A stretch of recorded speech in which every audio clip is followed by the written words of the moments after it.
Hello and welcome to our Money Date series. We're going to talk all about how you can reimagine your relationship with money. And I want you to take a moment before we begin, get a pen and paper, get something to write with. If you take notes on your phone or computer, get prepared because we are going to go all in on the reimagining and we're going to have a ton of fun. So if I were you, I'd get you a glass of wine or whatever your preferred drink is and set the scene. Create a magical experience for you to really be at ease with learning about money, having it be fun, and exploring what is possible with your money story. For those of you who don't know me, my name is Rachel Minnie. I am the founder of Her Money Club, and we are here to experience money in a whole new way, in a more feminine way, in a more graceful way.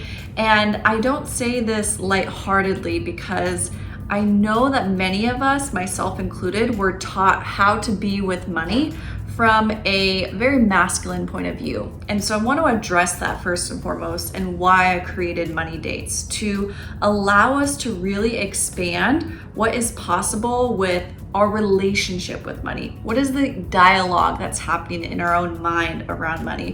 What is the dialogue between our relationships and money, or lack thereof? And how are we making decisions based on that relating to money in a very specific way that we were likely taught very early on? That's why we're reimagining all of this. And today we're going to specifically focus on the organization piece. This is the question that I get most often, especially from newer members of the Her Money Club. And when they enter in, they very simply just want to learn, how can I budget better? How can I get more organized? And that's really at the forefront of why they are joining. If you haven't had a chance to join us on Facebook in our community, type in Her Money Club in the group section and you can find us there and join us there. The Money Date process is really a way to create some fun, create some environmental differences in how we relate to money. But from an organization perspective,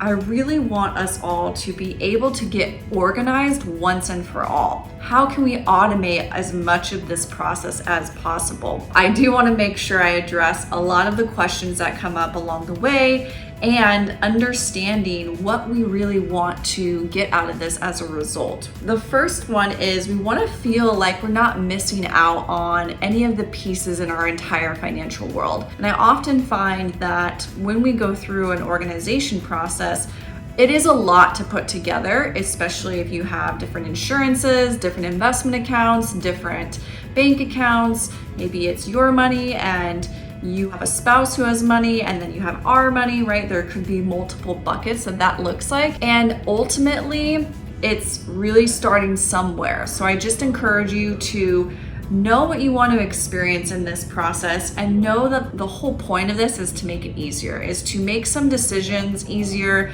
to experience confidence with money in a whole new way.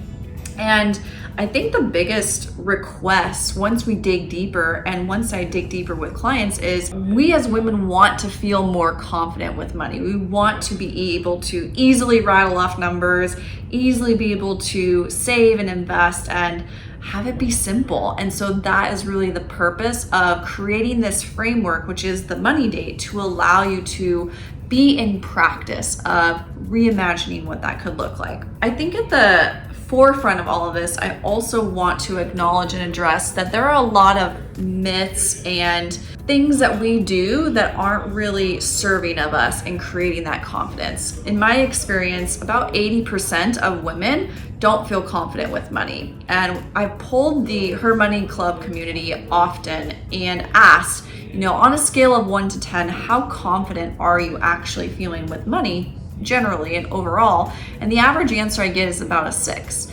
And it's what I would expect, because when we haven't really spent the time necessary to be in practice of how our money conversation gets to look different, how our decisions could look different with money, it makes sense that we don't have confidence with it. So that's where we just get to commit to spending the time that we need in order to move the needle forward. One thing I'll also mention is once someone has been a part of the Her Money Club membership for about 6 months, there's usually a pivotal point between 5 and 6 months where we unlock this ability to feel more confident with money. And it's because we've been in practice with it. So even if you set up these money dates once a month and you've done them 5 or 6 times, now you're creating some momentum around it. Now you're seeing how you want it to look and feel. Now you are able to find some results and see what's been the progress over that time frame. And that's when I start pulling people, they're more of a 8 out of 10, 9 out of 10 level of confidence when it comes to being with their money. And this is really important to me because the statistics that CNBC runs, that Forbes runs, that Elvis runs are really dictating a lot of why I'm doing what I'm doing. There's a lot of the statistics that reign out there that say that 70-80% of people, specifically women, are not confident. But even deeper than that, the stress, the anxiety, those are the pieces I want to address too. And I don't want to glaze over the fact that, somehow, some way I've figured it out, right? After 15 years of being in a financial services role, I want to share what that could look like and feel like for you in a much shorter time frame. And the ability to create this for yourself in able to control it and able to be independent with it. I think the best way to share this with you is really through an example. So I have a client, she recently walked through this particular process we're going to talk about today in terms of organization and doing it in the form and framework of this money date. And when she walked through this with me, I saw the light bulb moment. I saw the aha moment, right? And it's so beautiful for me to experience that with all of you every single time it happens. But what she said to me afterwards when that moment occurred in the organization process is, Rachel, I've been through 7 different money programs. I've been really trying to figure out this money thing. And I've worked with an advisor. I've gone down the spiritual money path. I've done the laws of attraction courses. I've done the manifestation courses, the practical investment club, boys club types of processes. And none of them have made it as easy and a flow through type of process as you have made this process. And that just resonated with me so much because it reminds me of how I even felt before I learned these techniques that I'm teaching you in terms of just feeling very disconnected and not at ease with money. I didn't really discover what that meant until I dug deeper and deeper and deeper into it and created these practices, allowing myself to embody what I am talking about. The integration of, we want to feel some type of way. The practicality beside it is not aligning with how we want to feel. So how do we get to create a better framework for allowing that to flow through and allowing ourselves to be in relationship with money and make it really look very differently than how we are imagining it right here, right now. With that, I want to share with you these different ways to organize, different ways to acknowledge how you are also feeling during the organization process. Most often what happens is a lot of my clients, as I take them through this, are very afraid, they're very scared to even get started. And I want to address this because it's so important to acknowledge how you are feeling before you get organized. Is it you are feeling like you don't want to look at the numbers because you're afraid of what you'll find? Is it you're so disorganized that you don't even know where to start in collecting the information to get organized? Just know and have grace with yourself with where you are at. And I'd say the biggest thing for me is just breathe through it, right? Breathe through those moments of overwhelm, because I can assure you that you haven't messed it up that badly.